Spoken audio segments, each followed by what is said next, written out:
Yeah, we need to talk about this.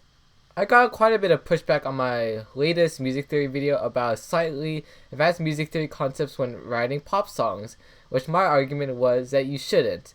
And this included using modes such as Phrygian, harmonic minor scales and its modes, using harmonies such as chromatic medians, diminished chords for modulations along with augmented chords. And a lot of people have been saying that I was wrong, and I need to first clarify that this is something very subjective, so I'm going to try and get into both sides. Then being that advanced music theory can elevate your music and make it better, or simplicity will help it be a better pop song, and I believe it'll also help you write songs faster and get you better at songwriting. So the reason I made the video was because I used to try a lot of concepts and they seemed to make my music not appealing. For example, I created a piano solo with 7 key changes. And obviously it was very abstract, but some people liked it, but it wasn't like as mainstream feeling and it wasn't as appealing. And when I started to get really complicated, my dad said it sounded like a horror movie, some of my other pieces. Now, when I started writing songs, stop worrying about using these tricks, because when you start learning them, there's nothing you want to do more than actually do them.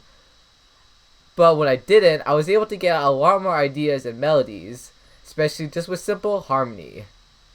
Now, obviously, we can't all write simple pop songs, and that's why we still have artists using these tricks, which can be properly used to elevate the sound. One example I was aware of that was mentioned in the comments was Creep by Radiohead and Vampire by Olivia Rodrigo.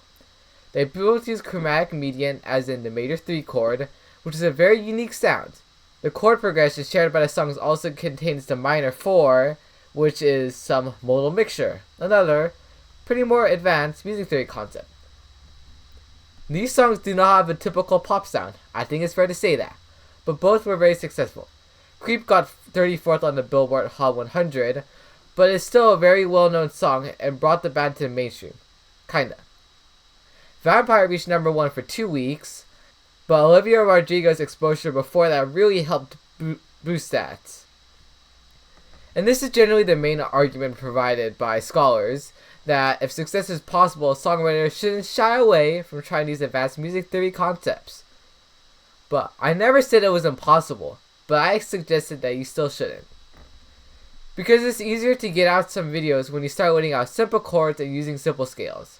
And just getting experience is really important, because it might turn out that chromatic medians, harmonic scales, B9 sharp 11 chords just aren't your sounds.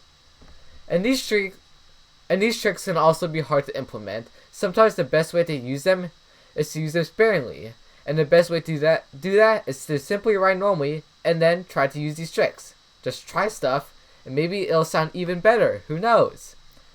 Now, my previous video did indeed annoy quite a few people, but I'm releasing this video to hopefully make peace.